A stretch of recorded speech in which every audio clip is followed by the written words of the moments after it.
안녕하세요. 절대갑TV의 명품PD 한PD입니다. 자, 요즘 자영업이 어렵죠.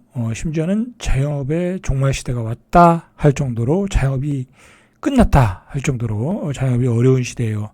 그러나 자영업이 전성기 시대가 있었어요. 자, 언제냐면 바로 우리 아버지들의 세대예요. 우리 아버지 세대. 저희 아버지죠. 저희 아버지가 지금 살아계셨으면 뭐 92살이니까 저희 아버지 한 60년 전, 그죠? 60년 전 또는 65년 전 아니면 70년 전. 자, 그때는 자영업의 전성시대였어요. 한 70년대, 그죠? 한 55년 이전, 그죠? 한 70년대. 예, 그때는 전성시대였어요. 제가 왜 그러냐면 그때는 자영업이라는 게 아무나 할 수 있는 게 아니었어요. 그죠? 동네에서 과일 가게에도 돈 벌었고요. 저희 아버지는 양복점을 하셨거든요. 양복점이 그때 잘 됐어요. 그죠?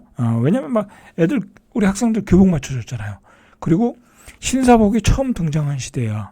그죠? 신사복을 맞춰 입었잖아요. 그때는 뭐 기성복이 없었으니까. 그리고 신사복을 맞추는 게 유행이었어요. 그래서, 굉장히 많은 돈들을 벌었어요. 자영업 시대에. 저희 아버지도 많이 돈을 벌었고, 제가 다른 지인들과 친구들과 비교하니까 저는 금수저더라고요. 살아왔던 가정을 보니까 실제로 굉장히 풍족하게 살았어요. 그죠? 1970년대에 시골에서 우리 서산에서 제일 좋은 양옥집을 지어서 살았고 그 당시에 양옥집을 지어서 살았어요. 그리고 유치원도 다녔고 수녀님들이 천주교에서 하는 유치원, 요즘 거기 들어가기 어렵다잖아요. 우리 때도 그게 있었어요. 그래서 그 유치원에도 다녔고, 그 유치원에 나중에 졸업장을 보니까 우리 서산에 다 유지들이야. 유지들만 있더라고요. 자, 그때가 자영업의 전성시대였다. 자, 그게 언제 끝났냐? 제가 생각하기에는 2000년 초반 정도에 거의 끝나지 않았나. 왠지 자영업이 막 보편화됐잖아요. 누구나 할 수 있으면 그때부터 장사가 안 되는 거예요. 그죠? 누구나 할 수 있으면 그때는 끝나는 거예요. 자, 그때는 자영업으로 돈을 버는 시대였다. 자, 그리고 우리 세대. 자, 이거 굉장히 중요한 얘기예요. 지금 우리가 무엇을 해야 될 것인가를 과거를 통해 복기를 해야 돼요. 그럼 우리 아버지 세대는 자영업이 좋았어요. 그때 회사 다녀봤자 돈 못 벌었어요. 그때 공무원 해봤자 돈 못 벌었어요. 근데 자영업은 떼돈을 벌었어요, 그때. 왜? 많지도 않았고, 그리고 그때는 세금 구조도 지금같이 빡빡하지 않았어요. 어느 정도 탈세가 가능한 시대였어요. 그죠? 뭐 카드를 안 썼으니까. 그죠? 자, 그런데 우리 세대는 어땠어요? 우리 세대는 소득도 좋았어. 그죠? 소득도 막 올라오잖아요. 지금 같진 않지만, 뭐, 물론 우리가 대학교 졸업하고, LG, 제 친구들도 LG 들어가고, 그 다음에 삼성 들어가고 막 그랬죠. 저도 이제 그 대기업에 들어가고 그랬었는데, 대기업 방송사에 들어갔는데, 급여가 그렇게 나쁘진 않았어요. 제 직종에서는. 근데, 예를 들어 LG 텔레콤 그런 데 들어간 애들은 그때 100만 원도 못 받았어요. 그래가지고, 이거 회사 생활을 하면 안 되겠다 하고 때려치고 나온 애들 많았어요. 나중에 좋아진 거죠. 어쨌든, 우리 아버지 세대가 가지고 있던 우리 아버지 세대가 돈을 벌어서 부동산을 샀잖아요. 그리고 그거를 우리 세대한테 물려주었어요. 그죠? 그래서 장가갈 때 집도 사주고, 전세방도 얻어주고, 돌아가실 때 땅도 주고 그랬어요. 그래서 우리는 적당한 소득과 아버지로부터 물려받은 재산 때문에, 굉장한 그 고도 성장기에 많은 재산을 이루었어요. 우리 세대가. 그죠? 베이비붐 2차 세대는 많은 부를 이루었어요. 그죠? 지금 실제적으로 많은 부자들은 베이비붐 2차 세대 그 사람들이 많아요. 그죠? 왜냐면 소득도 좋았고 아버지부터 물려받은 재산도 있었고 그리고 우리가 샀던 부동산이 엄청나게 올라갔잖아요. 우리가 그 물려받은 재산과 소득을 가지고 부동산을 엄청나게 투자했잖아요. 그죠? 투자했잖아요. 아파트도 사고 한 채 두 채 사고 강남에 사고 땅도 사고 다 그렇게 됐죠. 자, 그렇게 된 거예요. 우리 세대는. 그게 이제 한 50대, 지금 50대 초반 또는 40대 후반 그 다음에 이제 60대까지, 그죠? 그렇게까지는 굉장한 부를 이루었다. 그 부를 지금 우리 아들들에게, 우리 딸들에게 지금 물려주고 있는 거예요. 그죠? 그러면서 그 부가 물려주면서 어디로 갔어요? 강남과 똘똘한 한 채로 간 거예요, 여러분들. 그래서 요즘 강남과 똘똘한 한 채가 떨어지질 않는 거야. 여러분들 이런 구조를 아셔야 된다니까. 무조건 뭐 집값이 폭락한다라고 생각하지 마시고, 그죠?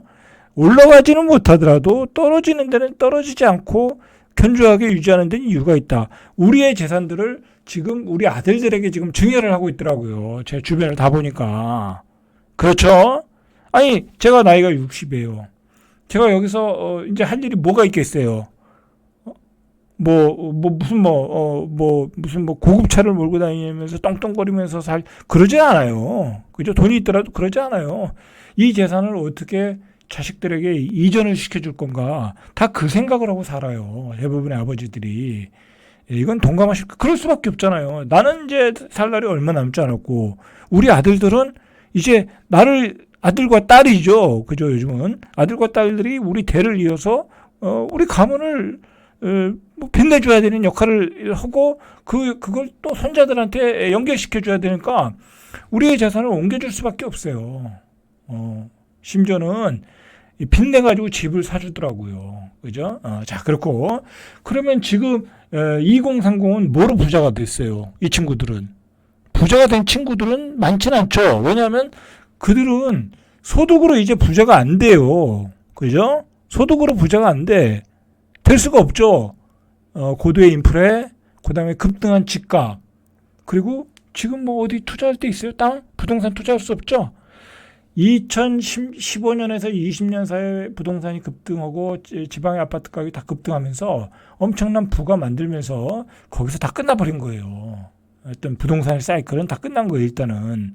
거기서 만들어진 돈들이 다 우리와 또는 소수의 투기꾼들의 돈을 벌어서 그게 부의 이전을 지금 하고 있는 거예요. 그 부의 이전이 바로 똘똘한 한 채로 가고 있다라는 걸 아셔야 되고, 그리고 지금 2030은 뭐로 부자 됐어요? 바로 코인과 주식으로 부자가 된 거예요. 그죠?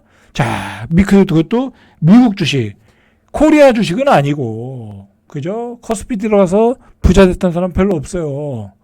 그죠? 저는 코스피, 요즘은 코스피만 하거든요. 미국 주식이야 뭐 할 게 뭐 있어요. 그냥 사놓고, 그냥 좋은 주식 사놓고 그냥 가만히 있으면 그냥 올라가는데, 그죠?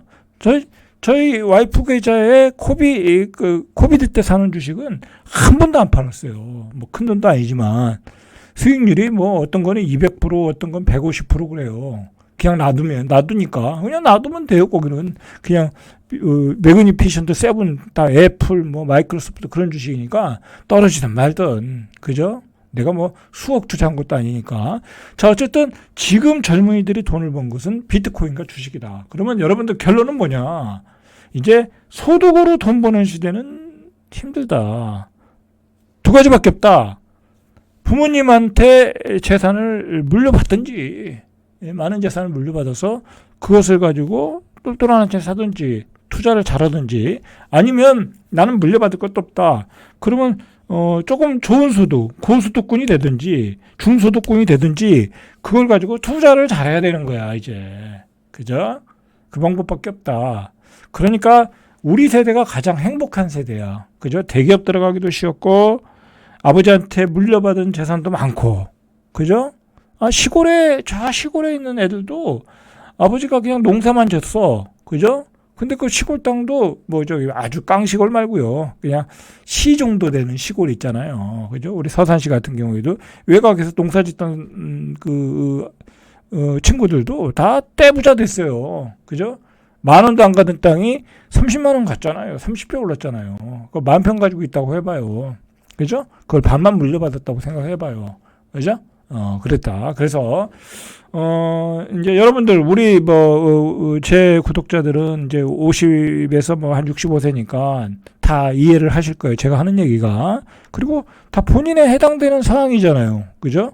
그러나 이제 우리 자식들에게 어떻게 부를 이전할 건가, 우리 자식들이 어떻게 살아갈 건가를 생각할 때는 그들 세대는 이제는 투자를 잘해야 되는 거예요. 그래서 요즘 유튜브 보면 뭐 미국 주식 비트코인이 그냥 엄청나게 많잖아요. 그냥 전문가라고 하는 사람들이 무슨 뭐 엄청나잖아요. 나이 든 사람도 미국 주식 투자하고 나이 든 그들의 팬들도 꽤 나이가 들었는데도 미국 주식 투자 잘하고 그러잖아요. 그죠? 뭐 사놓고 그냥 투자하면 되는 거지. 뭐 샀다 팔았다 할 거 아니면은 미국 주식 다 먹었잖아요. 환차익도 먹고. 그죠? 자, 그리고 여러분들 지금 진도를 빨리 나가야 되는데 어쨌든 지금 세대는 투자를 잘해야 된다. 라는 게 저희 결론이에요. 자영업 안 되잖아요. 자영업 가지고 안 되죠. 그 다음에 부동산 투자 안 되잖아요. 그렇다고 지금 여러분들 강남에 아파트 사고 똘똘한 한 채 산다고 해서 그 수익률이 주식과 비트코인을 이길 수 있을 거 아니 비트코인이 아니라 주식과 금을 앞으로 똑같이 10년을 투자했는데 주식과 금을 이길 수 있을 것 같아요? 절대 못 이겨요.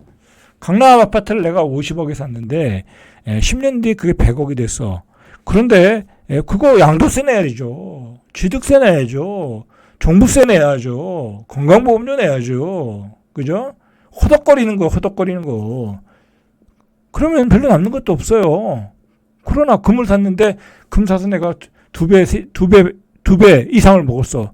그렇다고 양도세 내라고 하지 않잖아요. 그죠? 그런 거예요. 자, 그리고 요즘 이제 우리가 의대 몰빵이라는 얘기를 많이 하잖아요. 의대 몰빵. 그게 왜 이런 현상이 나왔겠어요? 가장 소득이 그게 좋으니까 그 얘기가 나오는 거예요. 다른 거로는 소득으로 우리 사회의 상류층으로 진입하기가 어렵다라는 거야, 이제. 뭐, 변호사 돼서 상류층 되겠어요, 요즘? 안 되죠? 그죠? 변호사, 월 500도 못 버는 변호사 허다해요. 그죠? 나중에 뭐, 검사 판사 돼서 정관 예우가 되면 모를까. 그 다음에 뭐, 변리사 돼서 뭐, 떼돈 벌 수 있을 것 같아요? 이제 전문직 시대도 끝났어요. 다 끝났다. 뭐 회계사 엄청 어렵잖아요. 공인회계사. 그거 얼마나 어려워요, 시험이. 근데 그거에 대해서 돈 버는 사람 10%도 안 돼요. 제대로 돈 버는 사람. 그죠? 개인 영업 떼가지고 안 돼요. 그죠? 그러니까 모두가 의대 몰빵으로 가고 있는 거야. 자, 그러나 투자를 잘해야 된다. 그죠? 투자를 잘해야 진짜 부자가 된다. 여러분들 투자를 잘한다는 게 여러분들 이거 뭐 우리가 그냥 개인 투자가 아니라 투자 전문가 그룹이 있잖아요. 진짜 부자는 그런 데서 나오는 거예요. 그죠? 미국의 부자들이 다 누구예요? 헤지펀드들이잖아요. 헤지펀드 운영하는 운영자들이잖아요. 뭐 재산이 20조, 30조 막 그러잖아요. 막 뉴욕 매치 같은 데는 헤지펀드 28조 가진 사람이 구단주잖아요. 이제 그런 시대가 우리도 와야 되는 거예요. 그죠? 아니, 의대 가서 뭐 하냐고. 그죠? 의대 가서 뭐 하냐고. 전 답답해 죽겠어요. 아니, 저 의사들을 굉장히 존경하거든요. 존경해요. 엄청난 어려운데, 다 의대 갈 필요는 없다라는 얘기죠. 그죠? 조그만 그 진료실에 하루 종일 앉아가지고, 몸이 아픈 환자들을 매일 대한다는 게 그게 쉬운 일이 아니에요. 여러분들. 그죠? 쉬운 일 아니다. 그죠? 자기가 행복한 일을 해야죠. 그죠? 어쨌든 중요한 거는 얼마나 우리가 이제 소득으로 돈 버는 시대를 끝났다라는 걸 알려주는 게 의대 몰빵이었다라는 거죠. 자, 이제 서론은 여기까지 하고 이제 본론으로 들어가야 돼요. 본론. 자, 제가 이제 앞으로 이제 가능한 한 좀 다양한 얘기, 이제 경제에 관한 다양한 얘기, 여러분들이 경제를 구조적으로 파악할 수 있을 정도로 다양한 소식을 좀 전해주기로 했어요. 여러 가지 시세들을 알아야죠. 그죠? 뭐, 금리도 알아야 되고, 금 시세도 알아야 되고, 주식도 알아야 되고, 그죠? 그런 것들을 좀 정리를 해서, 매일 조금 이렇게 같이 이야기를 나누기로 했어요. 그동안 제가 다른 공부를 좀 하느라고, 여러 가지 공부를 하느라고 좀 바쁘다 보니까, 유튜브에 좀 소홀히 했어요. 그죠? 유튜브에 소홀히 한 점이 있어요. 근데 앞으로 유튜브에 좀 전념을 할 생각이에요. 그래서 지금 제가 이제 구독자가 좀 줄었잖아요. 5만 3천 가다가 거기서 정치하다가 5만 1천까지 떨어졌다가 다시 이제 좀 올라오는 추세인데 좀 정신 차려가지고 아주 좀 고퀄리티로 만들어서 올해 안에 한번 10만을 만들어 볼 생각이에요. 그죠? 10만을 만들어서 여러분들이 경제적인 지식을 무장할 수 있도록 여러분들 다 필요 없어요. 그죠? 두 가지 제가 얘기하잖아요. 우리나라가 부강해야 되고요. 둘째로 여러분들이 잘 살아야 돼. 다 필요 없어요. 여러분들이 잘 살고 나라가 부강해야 돼요. 여러분들이 잘 살려면 나라가 부강해야 돼요. 그죠? 이 두 가지를 기준으로 제 유튜브는 이 프로그램들을 만들어 나갈 생각이니까 참고해 주시길 바랍니다. 자, 요즘 여러분들 결국은 이제 재테크를 잘해야 된다고 그러는데 요즘은 뭐예요? 그러니까 이게 시대를 잘 읽어야 돼요. 요즘 주기도 빨라. 그죠? 2017년에 떼돈 번 사람들이 누구예요? 비트코인 산 사람들이죠. 그죠? 그때 읽을 줄 알아야 돼. 신기술을 읽을 줄 알아야 돼, 이제. 이제는 그래요. 2020년도에 떼돈 번 사람이 누구예요? 코비드 때 주식 산 사람들이죠. 그죠? 그리고 그때 미국 주식 풀베팅 들어간 사람이죠. 그죠? 그때 떼돈 번 사람들 있어요.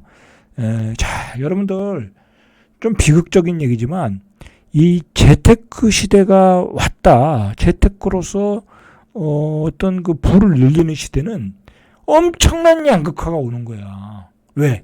이 재테크 주식은 이 가진 사람들이, 이 가진 자들, 소위 기득권들이 더 고퀄리티의 지식을 가지고 있어요. 그죠? 일단 인맥이 좋아. 그리고 그 사람들이 조금 머리가 더 좋아. 그죠? 전문직에 있으니까. 어쨌든 그 사람들이 이 금융계의 인맥들을 많이 할 거 아니에요. 그리고 대기업 간부들도 많이 할 거 아니에요. 이게 사실 정보 싸움이거든요. 그죠? 정보 싸움입니다. 그렇기 때문에 이런 재테크 시대에는 양극화가 더 벌어질 수밖에 없어. 여러분들 예전에는 양극화가 좁힐 수 있었던 것은 누구나 부동산을 사면 누구나 다 올라갔어. 그죠? 소득도 어느 정도 따라갔어. 그러나 지금은 그게 안 된다라는 거야. 부동산도 이제 가는 것만 간단 말이야. 똘똘한 한 채 강남만 간단 말이야. 서울 핵심지만 간단 말이야. 이제 수도권도 이제 나가리고요. 그죠? 지방은 완전 나가리고 수도권도 계속 공급할 수 있거든요. 지금 현 상태는 유지할 수 있어요. 수도권 정도는. 그러나 지방은 이제 완전히 나가리가 된 거야. 그죠? 제가 오늘 거기까지 나가야 되는데 시간이 없어가지고 나갈 줄 모르겠네. 자, 어쨌든 되는 시간이 되는 데까지. 자, 그런데 여러분들 지금 금값이 급등한다는 건요. 왜 심각한 거냐면 여러분들 금을 누가 가지고 있어요. 그죠? 저도 2022년 그때 금을 좀 사놨어요. 제 포트폴리오에 10% 정도 사놨는데 엄청 올랐어요. 제가 28만 원에 샀는데 지금 뭐 56만 원 뭐 그렇잖아요.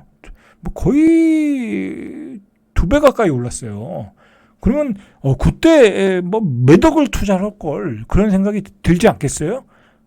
저라고? 그럼 저도 꽤 많은 재산을 잃었겠죠. 그러나 제가 뭐 몇 억이 있습니까? 없잖아요. 그죠? 자, 그러나 부자들은요.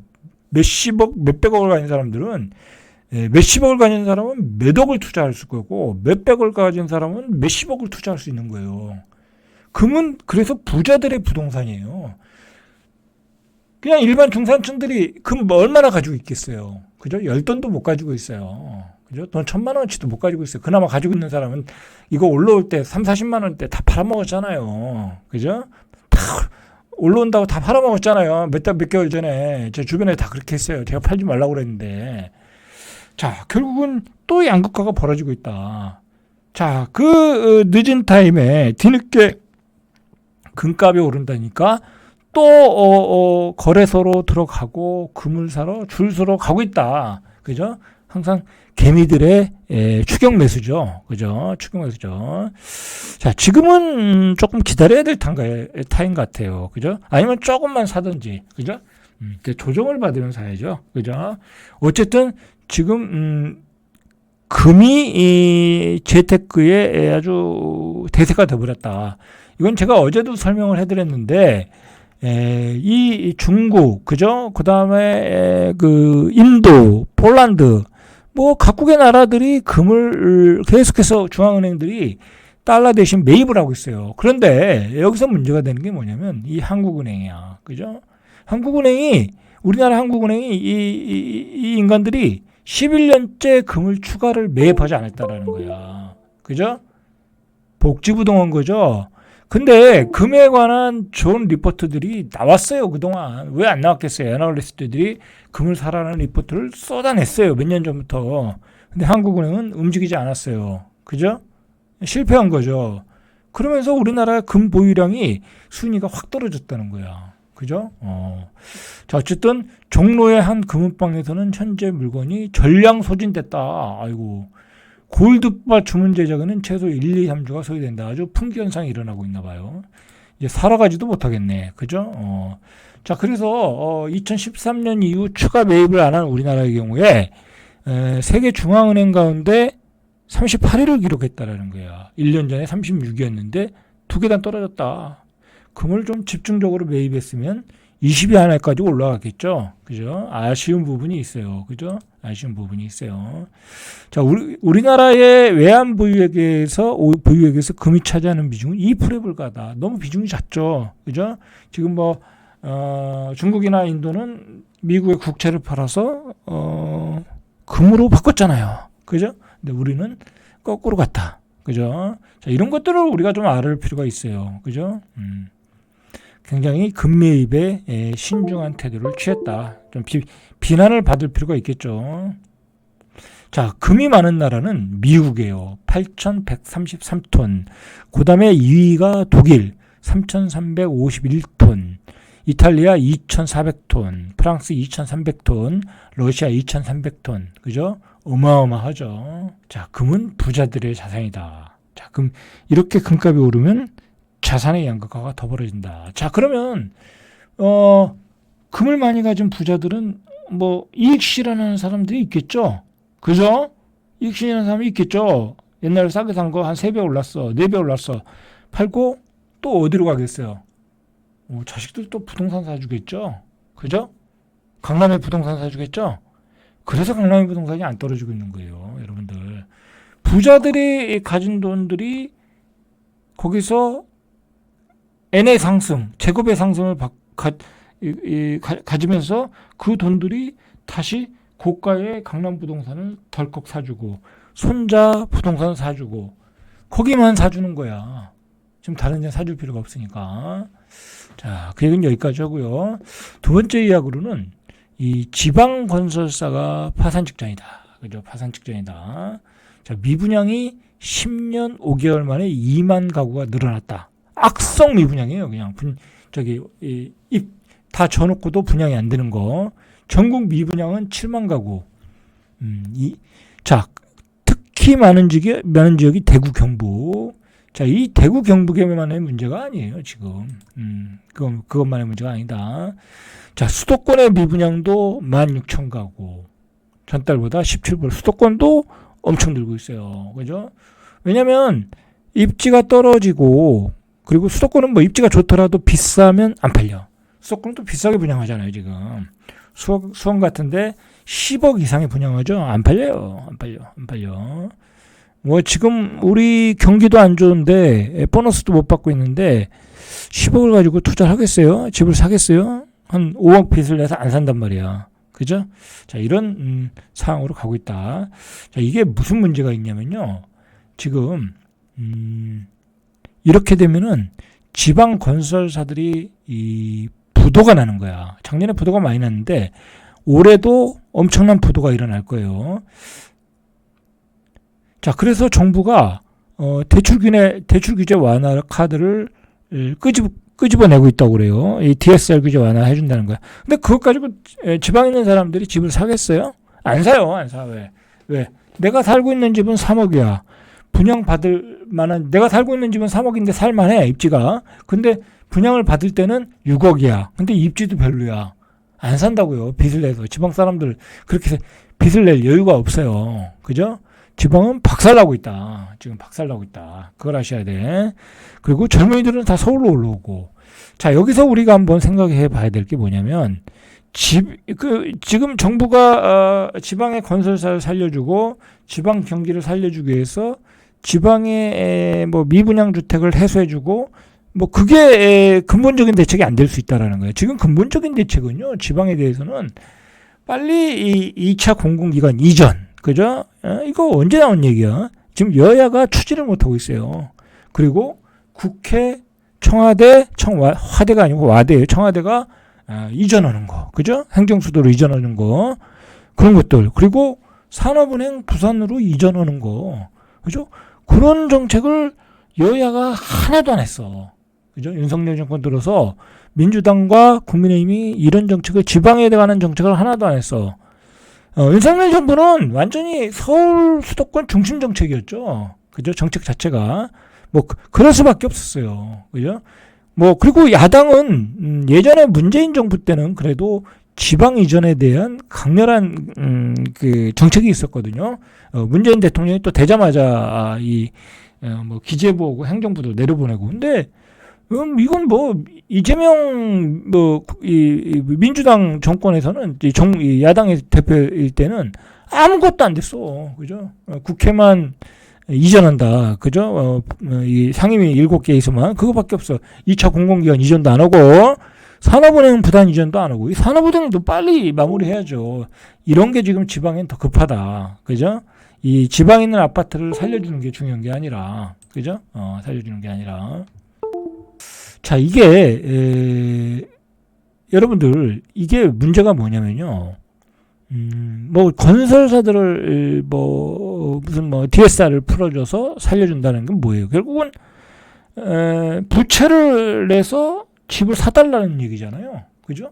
부채를 내서 집을 사줘서 그 망해가는 건설사들을 살려달라는 거예요. 그럼 우리는 부채를 안고 살아야 되는 거잖아요. 이게 잘못된 정책이라는 거죠. 그죠? 왜 잘못된 정책이냐면, 우리가 부채를 안으면 소비를 못 하잖아요. 지금 그 상황이, 그것 때문에 지금 내수가 불황인 거잖아요. 그죠? 그런데 또 그런 정책을 반복한다. 그러면 안 되는 거죠. 그죠? 자, 우리가, 이 토건족들, 그죠? 토목하는 회사와 건축하는 회사들을 살려줘서, 우리 빚으로 살려줘서, 경기를 부양한다. 그건 뭐예요? 우리가, 부실한 아파트 사고, 그 다음에 상가 또 사기 분양 받고, 지식산업센터 사기 분양 받으라는 얘기잖아요. 그것 가지고는 안 된다라는 거예요. 결국은 우리 중산층을 죽이는 거라는 거죠. 궁극적인 해결책은요, 아까도 말했듯이, 지방 이전, 그죠? 이 지방을 살리려면 공공기관 지방 이전, 그 다음에 내수를 살리려면 서비스업, 그 다음에 스포츠 산업, 그런 것들이 발달돼야 되는 거죠. 그죠? 그런 쪽에서 서비스 산업이 발달해서 내수를 살려야죠. 우리가 서비스 산업이 발달하려면 우리가 쓸 돈이 많아야 되는 거잖아요. 그죠? 쓸 돈이 많아야 되는데 그 쓸 돈을 자꾸 부채로 집을 사라. 그렇게 정책을 유도하는 것은 과거로 돌아가는 정책이다. 그죠? 그래서 우리 산업 구조를 바꿔야 되는 문제가 있지 않은가. 저는 그렇게 생각을 해요. 이제는 토목과 건설에 의존해서 가는 정책은 이제 한계에 이르렀다. 그죠? 이제 누가 지방 가서 사지도 않고, 그리고 서울 수도권에, 서울은 14억, 15억에 분양 받을 수도 없고, 그죠? 그 다음에 수도권에 10억짜리 분양 받을 수도 없고, 한계에 이르렀다라는 거죠. 그런 깊은 불안이 왔다라는 거죠. 그런데다가, 지금 트럼프 정부 들어와서, 공장을 또 미국으로 이전하라고 그러고, 또 지방에 있는 공장들은 미국으로 갈 준비하고 있고, 그죠? 그런 상황이라는 거예요, 지금. 그럼 굉장히, 험난한 상황이거든요.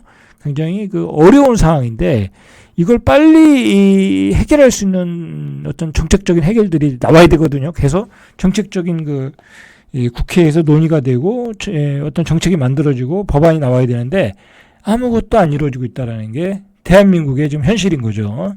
자, 오늘은 여기까지 절대갑TV의 명품 PD 한 PD였습니다.